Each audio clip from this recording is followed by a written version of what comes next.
the Black Wall Street, and very successful, very popular. Like I said, I have over 600 businesses there. They have their own movie theaters, have their own oil companies, and some people speculate that the reason why white people rioted, had a massacre, had a massacre of all those black people. They say up to 300, but people speculate that it was closer to 3,000 because the newspapers would lie, right? They would say, oh, some newspapers said nobody died, some other newspapers said only 100 died, but it was really a massacre of what happened.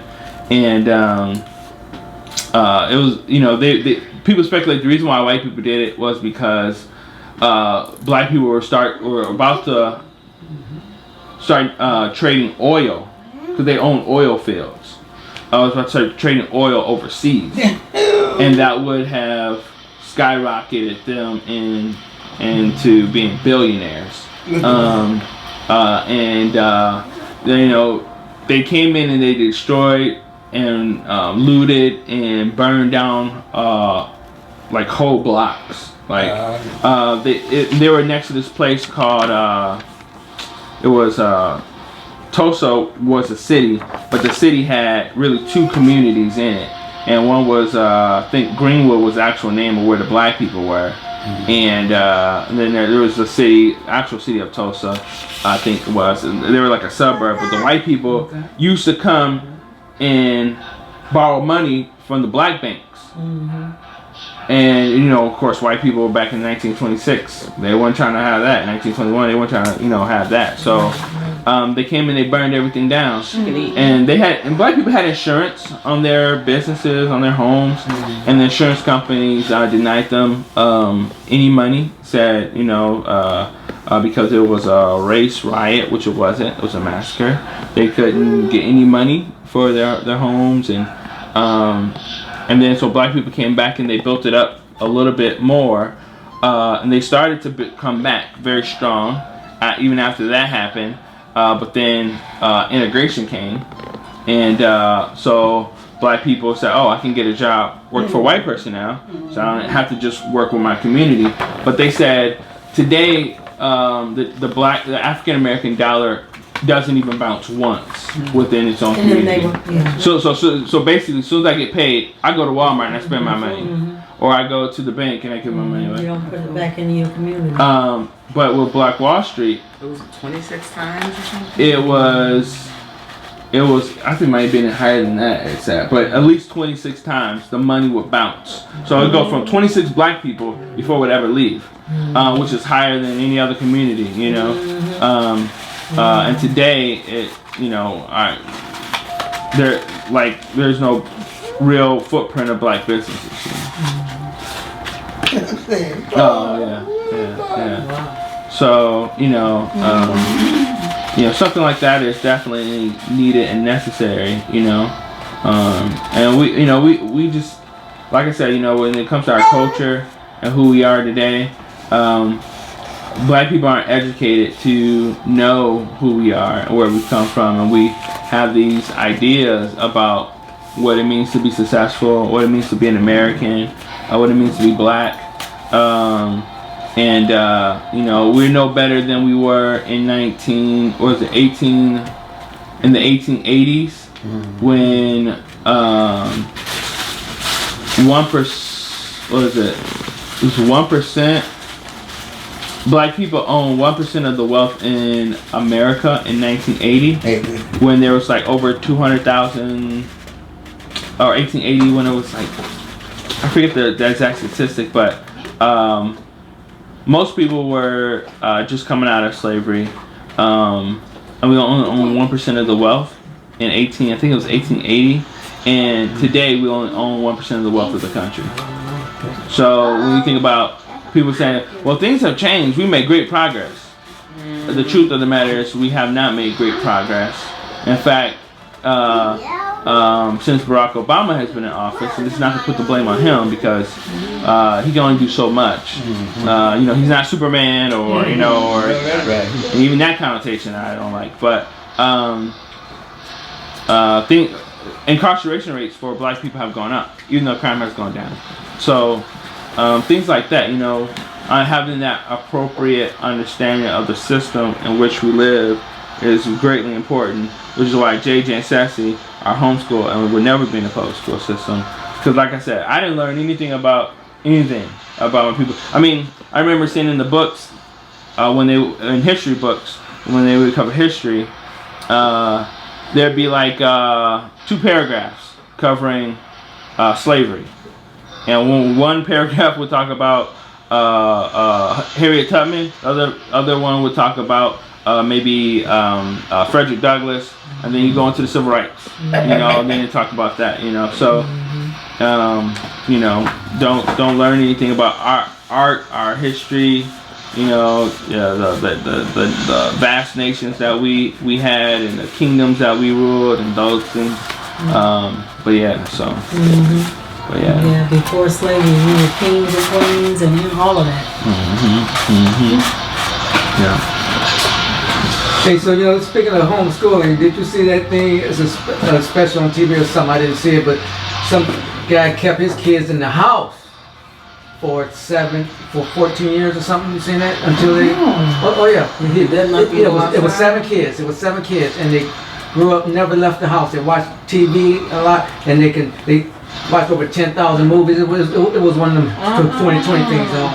Watched 10,000 movies, and they can do the parts of every movie. And then one of them just finally got enough courage to leave the house. Whoa. And then once one left, the rest of them left. Now they got a story to tell. Wow. It's a story to tell. I just see it. White family? Yes. Yes.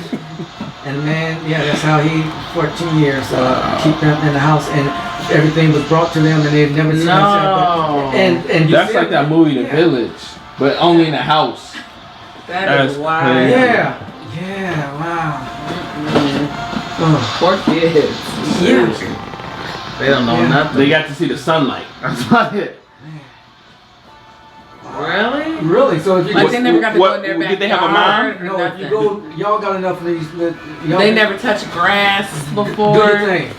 And it was on 2020 last night, and then it was on when 2020 starts something, and then it gets you'll see it on the front internet page if you go to whatever. Yep. That's unreal. 14 years, and it just broke.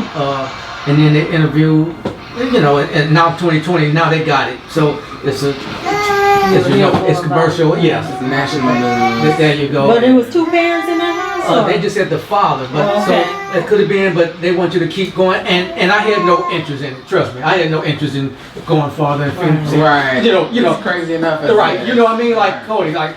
Right. Some of that stuff I ain't got time. I don't know. What about that Rachel lady? Oh, no.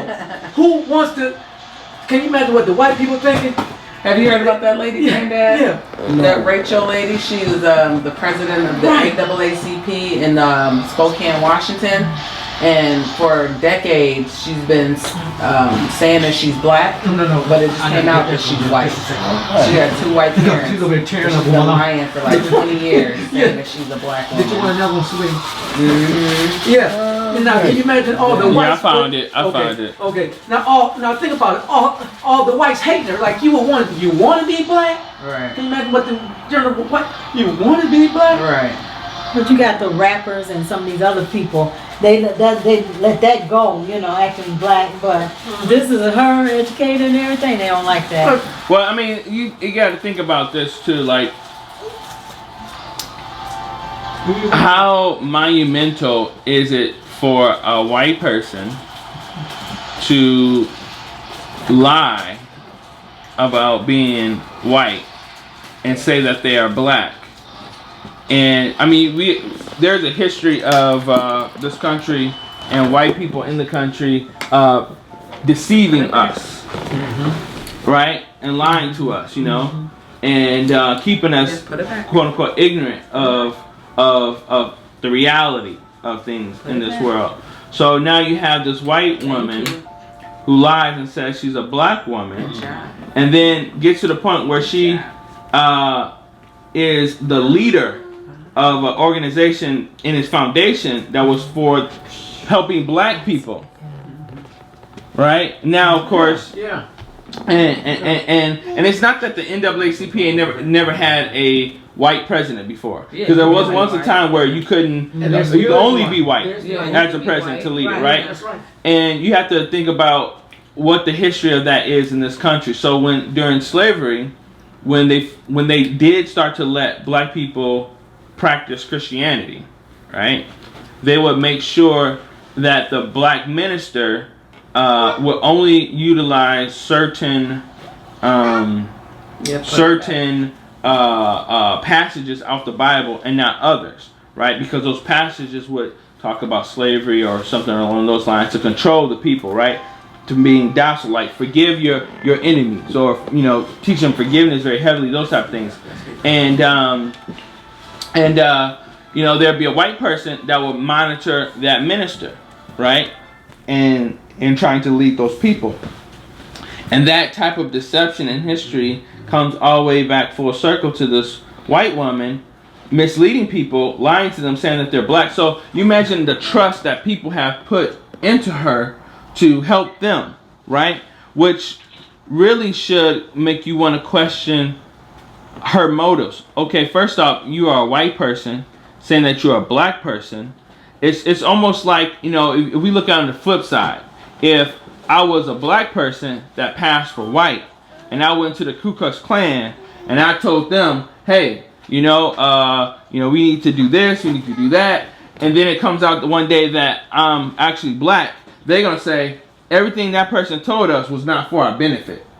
It was a lie, right? But we as a people, and this is why I'm talking about where we become confused, and because we haven't really learned about ourselves, because 85% of teachers are white women, and 1% of those teachers are black men, right? So the rest are either black women or white men, right? And if I'm in school 8 hours, maybe more, if I have after school activities, I may be in school more. But if I'm in school 8 hours a day,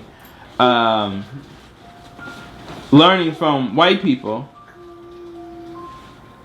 and I go home and I spend 2 hours with my parents who are tired after working a long day at work. They probably got me in front of the TV, or either I had to do my homework, so I'm not spending time with them still. I may see them over dinner, and that may be 30 minutes that we actually talk, 40 minutes that we talk, and then I'm off to bed. And I do that from kindergarten to high school. And in fact, I had did a little research back to find out how many black teachers I had over the time that of all the teachers I've had, because I've done a lot of school.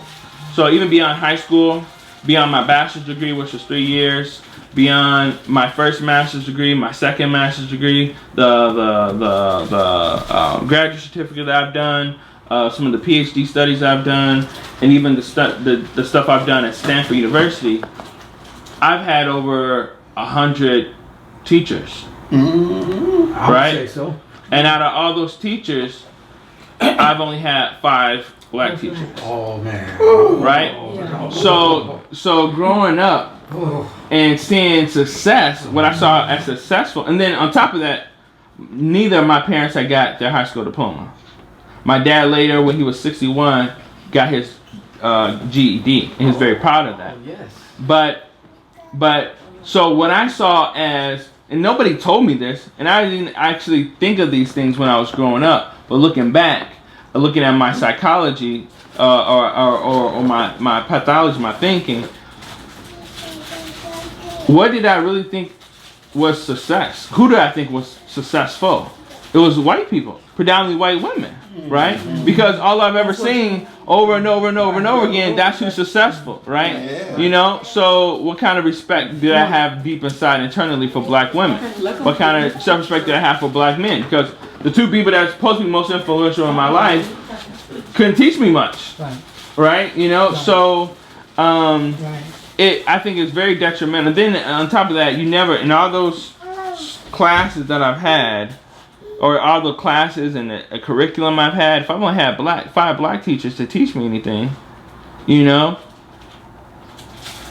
that is very detrimental to my knowledge of who I am, right? So when you have this white woman then leading the way for black people. You know, I mean, how wrong is it for white people to tell us what we need to do to be successful in being black, and what it means to be black, what it means to have correct treatment, just treatment as black people, you know, and then you have this white person who leads the NAACP. That means, and it's not the entire NAACP. It's just one chapter of NAACP, but she is supposed to have a true understanding of what it means to be black. You know, and given the culture and the amount of racism and the systemic nature of racism in our country, because everything in this country was founded on racism, right? So insurance, first type of insurance was to insure slaves and slave ships, right? Education, you know, we were not allowed to have education. For the longest time, we were not allowed to read, to write, and if you did, you'd be killed. Everything. The hospitals. There was time we couldn't be in the hospital. That's why most black people were born at home. So just everything like that. And then you have this person that comes and lies and manipulates people into thinking that she's black and that she truly has for the benefit. She's working on the benefit of black people or people of color so that they can be treated justly, and then you kind of find out she's white. And then on top of that, not only is she actually a white person, but she went to Howard University, and she got in to Howard on a full ride scholarship because they thought she was black, because she wrote like essays and did all this work on black studies, right? But they thought she was black, right? And so they found out that she was white, and they still honored the scholarship, right? So she went into college as a white person, but she went in on the pretense of being black. They found out she was white. They said, okay, fine. We'll still honor the scholarship. She ended up losing the scholarship because she didn't maintain it. And then she tried to apply for a job at Howard University and didn't get the job. So she turned around and she tried to sue them. Sure did. Yeah. So she sued them based on discrimination of being a white person, and that they discriminated against her, right? She used everything she had. So now you have this black woman or this white woman pretending to be a black woman, leading the NAACP, saying, "Hey, black people mistreated me and was racist towards me," which black people can't even be racist, because you have to have power to be racist, right? Black people can't even be racist. So she lost the case, right? It proved that she didn't apply for a direct position. She just submitted her resume when they had no job opening, right? She admitted that, so she lost that case. And then the scholarship, she lost the scholarship because they were discriminating against her, because she didn't maintain it. She didn't fill out the right paperwork, and she didn't maintain it. She lost the scholarship. So you had this white woman who's pretending to be black, has lied in the past, has lied now, and it's supposed to be work for the benefit of black people. Yes. No, she would do that. And then you heard some responses like she knew her stuff. I mean, like she knew black history and everything. And some of her, they interviewed some of her students in college, and they said that they knew something was off about her, because certain things she would talk about being black and growing up wasn't the experience of black people, right? And so and we also have to understand something called cultural appropriation, which is when one group of people takes what they think is the culture of another group and makes it their own and calls it their own, and I mean that's all throughout there. Like she changed her hair to appear like a black hairstyles, and but you look at her pictures when she's growing up, she's just as white as anybody else. Yeah. Right. Like it's like that. So when. And then some people say like, well, what's wrong with that? Bruce Jenner, I guess the track star or whatever. decided to become a woman. Yeah. Right, so yeah, operation and everything to become a woman, right, or to appear to be a woman, because he's still a man, right? DNA wise, he's still a man. His appearance is that of a woman. But they say, you know, if he can change and become a woman, why can't she change from being white and being black, right? But here's a difference, right? Number one, Bruce admits that he was a man before and he's now a woman, right? And he's not lying about being a quote unquote woman, right? He didn't tell him lies. She lied and said, I am a black woman, right? And tried to maintain that lie. Right. And two, trying to change a sex to something else. One, we know, okay, that's not true. You're still a man, you just appear to be a woman, right? But you don't have the same cultural background. You didn't come from black people. You know what I mean? Like, white people have a fascination about black people. Like, there's been movies like Soul Man. I don't know if you guys ever seen that movie. It came out in I think the 80s or early 90s, called Soul Man, where a white man gets into Harvard University because he took some pills that changed his skin color. Right? It's called Soul Man. You seen that, right? And he becomes essentially black. He gets a black girlfriend. He lives life as a quote-unquote black person. And he basically steals somebody else's role, somebody else's place for a scholarship. I mean, she did the exact same thing, right? She married a black man, right? They ended up getting divorced, but ended up marrying a black man. I mean, everything. I'm thinking like she saw this movie and was like, I can do this. Yeah. You know, I can do this. You know, this is not that difficult. You know, so it just you know, when we hear things like this, and then for black people to say, oh, I forgive her, or, you know, it's not that bad, that tells us we really don't understand what she really did. What she really did, you know what I mean? And then the reason why they would say that, because she was trying to help the black people. Because she wanted to be black, that's okay, the story. But being she couldn't do that as a white person? Right. Being she did that if you don't go deeper than that, you would say, well, she was for the, we need more like that. Or something. That's what you're thinking is okay. Yeah. But, so, yeah, that type of stuff is interesting to say nonetheless, you know. And then this 19-year-old boy, in South Carolina? 21. 21? I mean, what did he do? He killed 9 people in church. He went to Bible study. And wanted to ask them when he went in there, who's the pastor, and wanted to know who's who. Is this guy? Yeah. Alleged gunman 21? 9 people he killed Wednesday night. No, I just picked this up. I didn't hear about this story, but I saw this at the hotel, and I was like, ooh, they got Hate in America? Yes. They got victims, family confront suspect and forgives him, this black family, right? And so I said, you know, let me pick this newspaper. And then they got Barack Obama looking angry on the front page. Yeah, I seen that. I don't read right. And like, you know, when they cover black men who get shot by a cop with no weapons, they go back and dig up their past and they make them out to be these criminals that deserve it. They got a record and all this other stuff. There's a reason for the cops doing that. Exactly. But listen to this. Listen to this. So y'all talked about that gunman, right? Listen to how they describe him, right? And I thought this was so interesting. Like, they describe us as, oh, he's a thug, you know, he did this and did that. Yeah. But this gunman goes and kills all these people, and listen to what they say. They said, this is the beginning of the article. It says, he stands 5'9" and weighs just 120 pounds. But beyond the baby face and the bold haircut, Charleston shooter. Now, just right there. They describe him as a 21-year-old man having a baby face, right? And he's short, you know, only 120 pounds. No. Did they leave out he's cute? Did they leave out he cute? Right.